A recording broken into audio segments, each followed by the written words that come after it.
उसके तो अगर टांग में भी अगर गरीब डालते तो गिर जाता रास्ते में, जो श्री राम ने दिया था। तो बोले कि हमको बताना पड़ा कि मौसम का मतलब जैसे दिल्ली के बच्चे होते हैं उस तरह का स्वरूप। क्यों? उस समय के लोग बड़े बड़े होते थे, हम लोग की तरह छोटे थोड़े होते थे। इसलिए अगर छोटा भी रूप बनाया तो दिल्ली के बच्चे की तरह, तो उसके मुख में अंगूठी आ जाएगी, इसलिए वो मुख में अंगूठी रख करके वो आए और सीता जी का पता लगाया। बोले अच्छा। एक लोगों ने कहा कि जन्म जन्म मुनि जतन कराही, अंत समय राम और नहीं। बात तो ये है आगे की चौपाई, लेकिन उन्होंने कहा कि जन्म जन्म मुनि जतन कराही, वो कराही कौन सी थी जो मुनि जी रखे थे जन्म जन्म से? अब उस कराही समझे तो हम क्या करें? हमने कहा कि कड़ाही गजब की थी, वो जन्म जन्म से रखी गई थी, वो सब काम के लिए। लंका को जलाने के लिए व्यवस्था किया गया था, मुनि जतन जतन करके रखे थे। कहे तो उतना तेल कहाँ से आया? तो कहे कि बारिश तब तेल जब बरसा, जो है बादल पूरा तेल भर करके बरसे उसी कड़ाही में आया और पूरा जो है जल करके भस्म हो गया। तो जैसे समझे उसको उस तरह समझाना चाहिए। इस प्रकार से अर्थ का अनर्थ न करते हुए छोटा रूप धारण करके जमीन प्रवेश करने के लिए जा रहे हैं, उसी समय लंकिनी ने कहा कहाँ जा रहे हो? हम पहरा यहाँ देने के लिए बैठे हुए हैं, आप हमारे रहते लंका में प्रवेश नहीं कर सकते। पहले वीजा पासपोर्ट दिखाओ, दूसरे देश में आए हो। अरे रणनीति सब है हमारे पास। बोले नहीं, बिना मोहर छापा लगाए हम आपको नहीं जाने देंगे। बोले अच्छा, तो आओ यहाँ दिखाएं तुमको। एक बार मुद्दा जो है, एक बार मुद्दा महात्मा की हानि मार दिए जोर से, और मुधीर पमत धर्मी फन मनी मुंह से उल्टी करने लगे। बोले कि वीजा पासपोर्ट देख ली और दूसरा वाला कागज दिखाएं। बोले कि नहीं नहीं, आप जो है हमको ब्रह्मा जी जब श्राप किए थे तो वरदान किए थे कि विकल हो सीते कपि के मारे तब जानशु निश्चर संहारे। जब कोई बंदर के मारने से तुम्हारी मृत्यु हो जाए तो समझ लेना कि तुम्हारा यहाँ राक्षसों का विनाश होने वाला है, तुम मेरे धाम को चले आना और मैं जा रहा हूँ। राम काज सब करी हूँ तुम बलपुत्री राम, आशीष दे गई सो, आशीष दे करके वह जो है चली गई प्रभु के धाम को, और छोटा रूप धारण करके राज में प्रवेश किए और लंका में जाकर के सबसे पहले रावण के महल को देखे और देख करके वहां घूम करके देखने के बाद फिर आए विभीषण जी के यहाँ। विभीषण जी के घर में राम नाम अंकित हुए, शोभा वर्णन मिजाज न तुलसी का विनम्र, ऐसे जो है तुलसी की बहुत बढ़िया तैयारी रखी है, राम नाम लिखा हुआ है। बोले कोई भक्त का घर है, कहते हैं जय श्री राम। तो विभीषण जी खोले, बोले आप कौन, आप यहाँ कैसे रहते हैं, आपको भक्त मालूम पड़ते हैं? बोले कि मैं उसी प्रकार रहता हूँ जिन दर्शनन में जीव विचारी, जिस प्रकार से दांतों के बीच में जीव रहती है उसी तरह मैं यहीं पड़ा रहता हूँ, राम का नाम लेता हूँ, मैं वहां नहीं जाता निशाचरों के बीच में, मैं शुद्ध शाकाहारी हूँ। बोले अच्छा। इसके बाद फिर वो गए सीता जी का पता लगाए, अशोक वाटिका में बैठी हुई थी, रावण आया मारने के लिए, बहुत धमकाया। फिर इसके बाद त्रिजिता नाम की एक राक्षसी थी, लेकिन सद्बुद्धि था उसमें, वो जो है सीता जी को पुत्री के समान मानती थी, समझाती थी कि चिंता मत करो, प्रभु जरूर आएंगे। आज हमने स्वप्न देखा है कि कोई बंदर आया और लंका को जला करके चला गया। और ये स्वप्न जो है सुबह का है, हो सकता है 2-4 दिन में ये पूर्ण हो जाए, या हो सकता है सुबह 4 घड़ी में ही पूर्ण हो जाए। इस प्रकार की बात सुनकर के हमारे हनुमान जी ने कहा कि मैं तो ऐसा कुछ बताए नहीं प्रभु श्री राम की लंका को जलाना है, लेकिन कह रही है कि लंका को जलाना है, तो हम तो रात भर जगते रहे, सोचते रहे, तो सोएगा व्यक्ति वही तो स्वप्न देखेगा। ये करें सपने मानव लंका जाए, सपने में कोई बंदर आया लंका जला दिया और रावण जो है दक्षिण दिशा की ओर सिर मुड़ा करके गधा पे बैठ के जा रहा है। ऐसा हमने देखा सब। इस प्रकार की बात सुनकर के बड़ा हनुमान जी को लगा, फिर इसके बाद बोले शक्ति ने ये भी काम करेंगे, लेकर प्रभु कर दिया है और वही प्रकट होते हैं, नीचे उतरते हैं, नौका गिराते हैं, नौका दे करके राम नाम के लिए स्वभाव बन जाए। इस प्रकार से नौका दे करके प्रसन्न होती हैं, कहती हैं यह नौका तो माया से बन नहीं सकती। फिर इसके बाद हनुमान जी बोलते हैं, कहते हैं कि कौन है जो नौका को लाया है, और हनुमान जी प्रकट होते हैं वहां पर, कहते हैं मैं माता मैं ही हूँ जो कि राम का संदेश लेकर के आया हूँ, राम ये अंगूठी लेकर के आया हूँ। राम भी ठीक ठाक से हैं, लेकिन आप बड़े कष्ट में हैं, मैं जाकर के प्रभु को बताऊंगा। 1-8 महीने में वो जरूर ही आ जाएंगे और आपको जरूर लेकर के जाएंगे। अगर वो कहे होते तो हम आपको लेकर के चले। अब बताइए, दुनिया भर का बंदर और सीता जी को लेकर के चलने की बात कर रहे हैं। बोले कि तो तुम्हारे साइज के ही सब है क्या वहां पर जो युद्ध करने आए हैं? अब वो भी अब उनके गोद में बैठ गए। बोले हमको ले जाने की बात कर रहे हैं, खुद हमारे गोद में बैठे हैं। तो बोले कि माँ ये नकली वाला रूप है, असली वाला रूप दिखाऊं? बोले कि असली रूप? बोले हाँ ये नकली है, यहाँ के लोगों के लिए बनाया है, असली रूप दिखाओ। हाँ दिखाओ।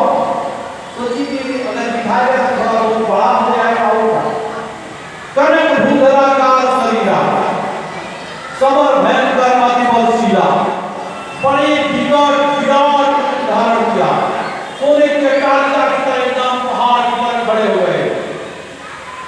और बोले नीचे आओ नीचे आओ नीचे आओ, सबको पता चल जाएगा कितने बड़े हो, नीचे आओ। नीचे हो गए, छोटा धारण किया, कहे माता आपको भूख लगी है, कुछ फल खाना चाहते हैं। बोले यहाँ से रक्षा करने वाले बहुत राक्षस बड़े हैं और सोच समझ करके जाना और बड़ा संभल के फल खाना। बोले कि मैं सब व्यवस्था करूंगा, कोई चिंता नहीं है। अभी एक लोगों को प्रसाद देकर के आ रहा हूँ, गेट पर कोई सामने आएगा नहीं। और हनुमान जी प्रवेश करते हैं अशोक वाटिका में और फल खाते हैं और पेड़ भी तोड़ते हैं। पता चलता है सब जाकर के ठीक है बंदर है तो जाकर फल खाएगा, क्या करेगा। हनुमान जी ने देखा कि सबको कोई फल का नहीं पड़ रहा है, तो खाए से फल तब लागी भूखा, अकब स्वभाव से तोड़े भूखा, पूरा वो तोड़ ताड़ करके फेंकने लगे। कहीं ये तो बड़ा भयंकर बंदर आ गया है। राजा अपने राजा रावण को जाकर के बताते हैं बहुत उत्पाती बंदर आ जाए, उसकी अशोक वाटिका जितना मेंटेनेंस खर्च जो लगा है सब प्रसाद में मिला दिया, सब खत्म। बोले तो कौन कैसा बंदर आ गया? अक्षय कुमार को भेजे और अक्षय कुमार जब आए तो एक वृक्ष उठा करके उनके रथ पे फेंक दिया, अक्षय कुमार स्वाहा। दौड़ करके गए, सब बोले मारा गया मारा गया। कहे कौन? बंदर मर गया, आपका लड़का मर गया। हाँ अक्षय कुमार मर गया। इंद्रजीत को भेजे, इंद्रजीत पहुंचे, भाट सुभाट सब लेकर के पहुंचे। बोले कि उसको मारना मत, बांध करके ले आया। हनुमान जी ने कहा कि अब ये आ गया है आने को, क्योंकि इतनी विकट स्थिति से वो मारते थे हनुमान जी। कुछ को जो है रगड़ करके मारते थे धूल में, और कुछ को जो है अपने शरीर में रगड़ के मारे। हर जगह से उसको इतना प्रताड़ित किया कि वो सब एकदम विवल, जो डरपोक होते थे राक्षस वो पीछे रुक जाते थे, और जो बलशाली होते थे वो मारे जाते थे। कहते थे समझा करके कि गजब का मार रहा है, ऐसा बंदर आज तक हम लोगों ने नहीं देखा। कहेंगे कि तुम लोग आगे क्यों जा रहे हो उससे लड़ने के लिए, आगे सब प्रहार करो, पीछे तो और खतरा है। उसका पूंछ जो है पुछवा में लपेट करके 50-60 लोगों को एक ही बार पटक दे रहा है, बस खत्म। आगे से तो कोई हम लोग बच नहीं जा रहे हैं, पीछे से तो आराम रहा, कोई संभावना नहीं बची। बोले इतना अच्छा अमर सेना भेजो, क्योंकि अमर तो हनुमान जी में है, और अमर सेना भेजो। तो अमर सेना भेजे राम, तो अमर सेना आए तो हनुमान जी बैठ करके फल खा रहे हैं, और सब लोग कह रहे हैं मारो भाई मारो, ये सब जब ये अमर है मरवे नहीं करेंगे तो हम झूठने प्रयास करके करेंगे। बोले नहीं, आपको और भी काम करना है तो जल्दी लोग का व्यवस्था करिए। बोले अच्छा ठीक है, जब आप लोग आ रहे हैं तो व्यवस्था करते हैं। हनुमान जी ने सबको अपने पूंछ में लपेटा, और लपेट करके अपने पूंछ को बढ़ाया ऊपर, और इतना ऊपर भेजा कि पृथ्वी का गुरुत्वाकर्षण वहां से उनको खींच ही नहीं पाया। कहे जाकर के उधर खाओ और रहो, नीचे आओगे तब ना उधर ऊपर आकाश में पड़े रहो। सब जो बचे डरपोक जो राक्षस से देख रहे थे, और कहे कि सब मारे गए, सब मर गए। बोले कि अरे अमर सेना तो मर नहीं सकती, कैसे मर गए? बोले हम लोग जाते हुए देखा है, आते हुए नहीं देखा, चले गए आए नहीं वापस।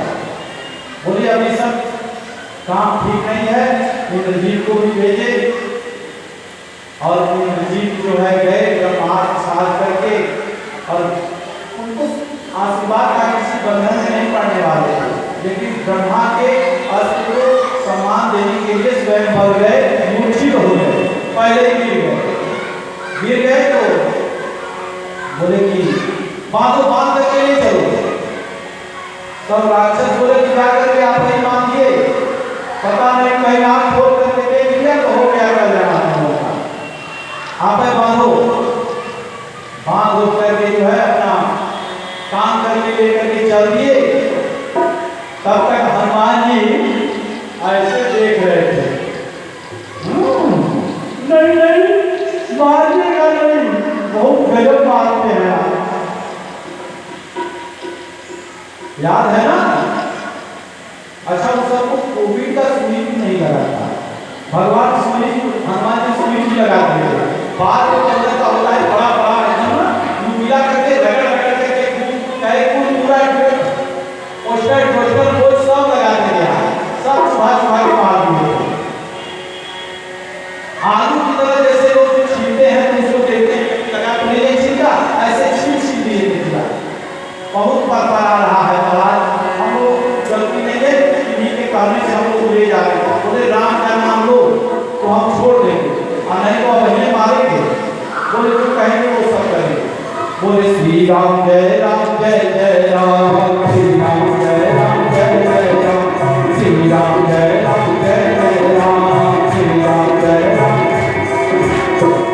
इंद्रजीत ने कहा कि ये क्या कर रहे हो, तुम लोग राम का नाम लो। मारा नहीं है आपको मारा होता तो पता चलता। ये बाधा नहीं है, ये मूर्छित नहीं है, ये तो आराम से जा रहा है। इसलिए आप भी जो कह रहा है वही कहो, बहुत अधिक करें। श्री राम जय राम जय जय राम, श्री राम जय राम जय जय राम, श्री राम जय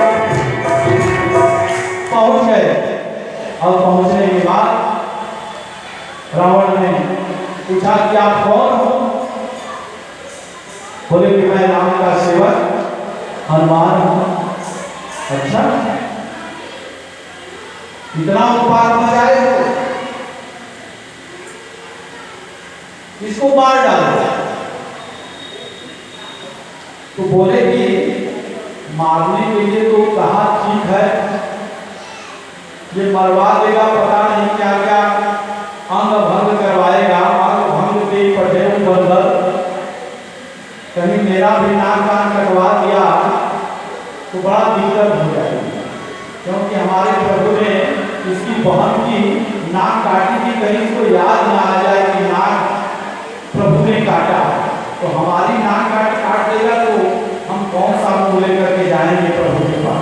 इसलिए अपने पूंछ को उठाए और उठा के ऐसे चूम रहे थे, बार बार चूम रहे थे। तो रावण ने कहा, ओ कपी के मंथा पूंछ पर, ये कपी का बड़ा प्रेम है पूंछ, इसकी पूंछ को कहे ये रखा दे कि पूंछवा कटवा दो। तो कहे कि हे शारदा मां सहायता करो। कहे कि तेल बोरी पर पारिपुरी पावक देहु लगा, तेल बोर करके कपड़ा लपेट करके और इसके पूंछ में आग लगा दो। जब बिना पूंछ का एक बंदर जाएगा तब समझ में आएगा। बोले बहुत बढ़िया भाई, सहाय शारद महिला, शारदा मां सहायता करती, बहुत बहुत धन्यवाद है। और तेल लपेट लपेट करके पूरे गांव के लोग, अच्छा एक चीज और बताएं, आप लोग जो भी व्यवसाय यहाँ किए हैं सब लोग मिल करके, जैसे चंदा वंदा लेकर के, राक्षस भी चंदा देने में कम नहीं है, सब चंदा दिए थे, सबके घर से जो है कपड़ा आया, तेल आया, सब लपेट आ गया, लपेट रहे हैं, तेल खत्म, कपड़ा खत्म, फिर कपड़ा की व्यवस्था किए, घी में लपेट करके बांधो, घी भी समाप्त।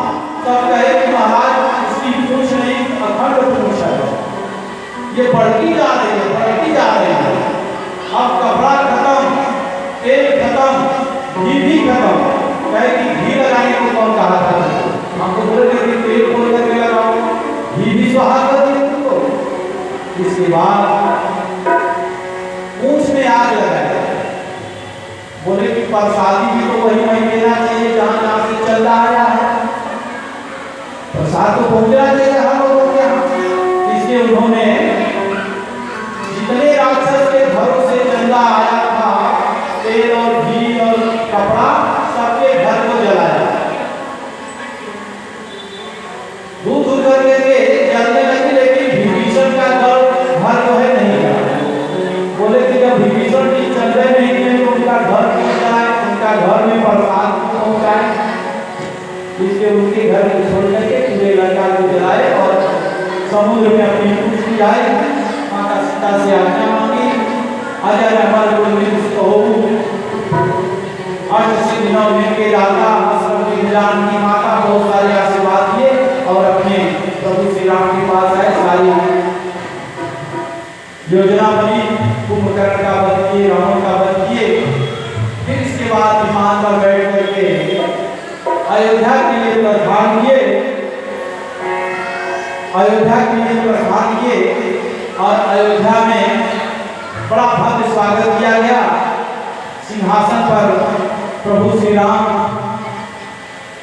को बैठाने की तैयारी की गई। भरत जी जो इतने वर्षों तक उनके पादुका की पूजा करते रहे, वो जो है बड़े प्रसन्न हैं। हनुमान जी खबर लेकर के आए हैं कि प्रभु श्री राम आ गए हैं, बड़े प्रसन्न हुए हैं और उनके उत्सव की तैयारी की गई। राज्याभिषेक हुआ।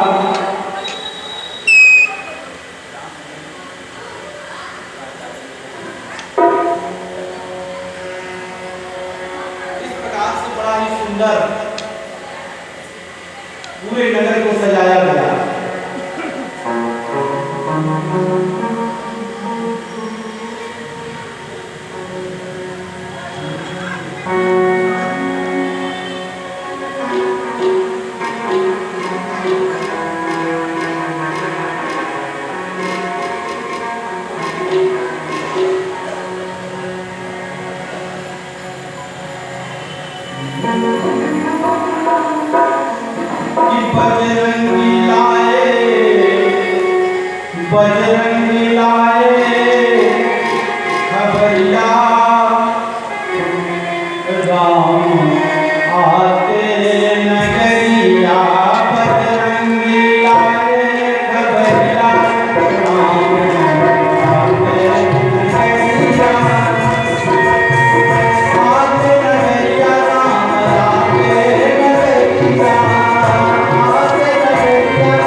विराट है कि गुणगान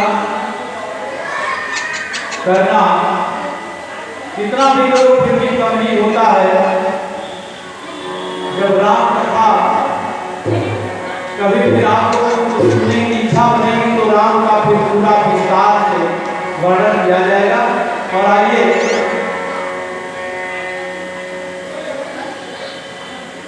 आगे ये आदि राजा के पुत्र हैं यदु वंश में देवगुण हुए। देवगुण राजा की दो पत्नियां हैं, एक पत्नी है, दो पुत्र हैं अर्जन और पर्जन। दूसरे से पुत्र हुए जिनका नाम सुसेन है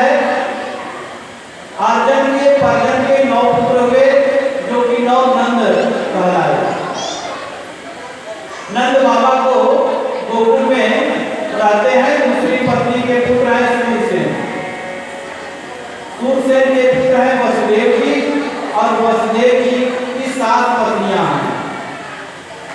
गौरवी, रोहिणी, भद्रा, मदिरा, रोचनालिला, देवनी, प्रमुखाया, संपत्न्या, गौतमे। सबसे छोटी देवकी जी हैं, दूसरे नंबर की रोहिणी है। देवकी जी के 6 पुत्र हो गए।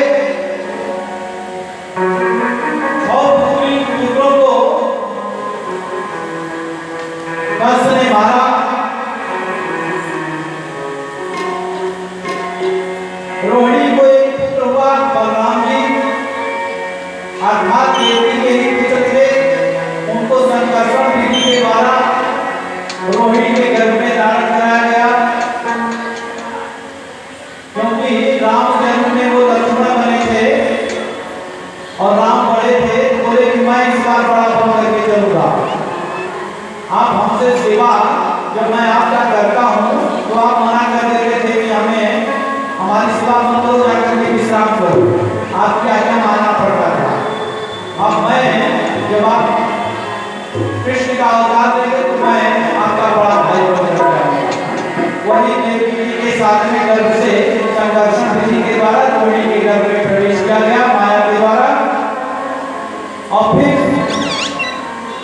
छोटी देवकी की 8 पुत्र कीर्तिमान से लेकर के 6 पुत्रों ने कंस ने जिनको मार दिया था। बलराम जी के भी 6 पुत्र, यानी रोहिणी के भी 6 पुत्र थे। बलराम थे सारण, दुर्बल, विपुल, ध्रुव, ये सब रोहिणी के पुत्र थे। मथुरा में जन्म लिए, गोकुल में पले, वृंदावन में लीला किया। मथुरा आकर के कंस वध किया, जरासंध को भय दिखाया, मारा। जरासंध के भय से द्वारका तीर चले गए, समुद्र में जाकर के छूट गए। बहुत से विवाह किए, 16,108 विवाह किए। कौरव पांडव का युद्ध हुआ, उद्धव जी को उपदेश दिए, अपने धाम को चले गए। राजा परीक्षित जी ने कहा कि प्रभु आपने सारी कथा तो सुना दी, 2 लाइन है जो हमारे वंश में है। मैं जिस वंश की रक्षा जो कृष्ण ने किया था, हमारे पूरे परिवार का रक्षा किया, उसकी चरित्र को सुनाने में गुरु जी आपने कंजूसी करी, मुझे अच्छा नहीं लगा। हमें विस्तार से बताइए। सुखदेव जी कहते हैं कि आज जो है 4 दिन से बिना अन्न पानी के एक आसन पे बैठ करके आप कथा सुन रहे हो। सुबह शाम बीतता जा रहा है, लेकिन आप उठने का नाम नहीं ले रहे हो। जाकर के पानी पियो, कुछ खा लो। बोले कि हमें तो पानी पीने की इच्छा नहीं है, मैं पानी पीऊंगा ही नहीं। पानी के कारण ही तो मैं मरने के कगार पर आ गया, और आप जैसा ज्ञानी मिला जो कि मुझे मुक्ति प्रदान कराएगा। और मैं इस अमृत कथा को छोड़ करके मैं कहीं जाने वाला नहीं हूँ। आप कथा समझ कराए। इस प्रकार से उन्होंने फिर विस्तार से कथा समझ कराया। प्रभु श्री कृष्ण के लीलाओं का विस्तार से वर्णन किया। कृष्ण की 4 रूपी कृष्ण के चरण रूपी नौका में कौरवों की सागर को पांडवों ने पार कर दिया। 5 पांडव थे, 100 कौरव थे।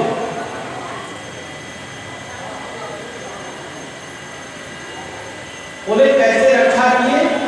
बोले कि एक से बढ़कर के एक कौरवों के कुल में थे। गुणाचार्य थे, कृपाचार्य थे, पितामह थे, दुर्योधन था, अश्वत्थामा था, कर्ण थे, सब वीर योद्धा थे। फिर भी कैसे हमारे दादा परदादा सब लोग बच गए और सबका अंत हो लीलाओं का विस्तार, जो हमारे बाबा दादा के परम रक्षक हैं, गर्भ में कैसे आपने हमारी रक्षा की, मेरे बाबा की रक्षा की, मेरे पिता की रक्षा की, मेरे स्वयं रक्षक के परिवार के आप बने। मेरा नाम परीक्षित पड़ा, दूसरा नाम मुझे विष्णुराज आपने दिया। हमें विचार से विस्तार से सुनाइए, देवी जी के पुत्रों का वर्णन बलराम कौन है, ये सब बताएं। देवी जी की पहली संतान बलराम थे और सातवीं संतान बलराम थे। पहली संतान कहते हैं कि रोहिणी को, उसको कहते रोहिणी के पुत्र हैं, तो वो रोहिणी के गर्भ में कैसे गए, ये सारा विस्तार जो है हमें बताएं प्रभु। सुखदेव जी द्वारा परीक्षित के प्रश्नों का उत्तर देते हैं। कैसे हैं, कहते हैं कि मथुरा में अवतार दिया, कैसे गोकुल में लीला दिया, सब कथा बताया। इस प्रकार से हमारे देवकी जो कलश था, अपनी बहन का विवाह करवाया।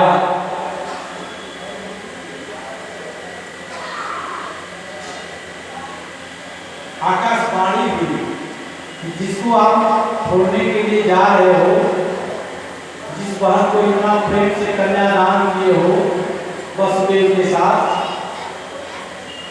इसी का संतान, आठवां संतान आपका काल बनेगा, आपको मार डालेगा। आकाशवाणी सुन करके और रुद्र बोला कि न देवकी रहेगी न वंश होगा, इसलिए इसको मैं मार डालता हूं। वसुदेव जी ने कहा कि नहीं, आप इसको मत मारिए,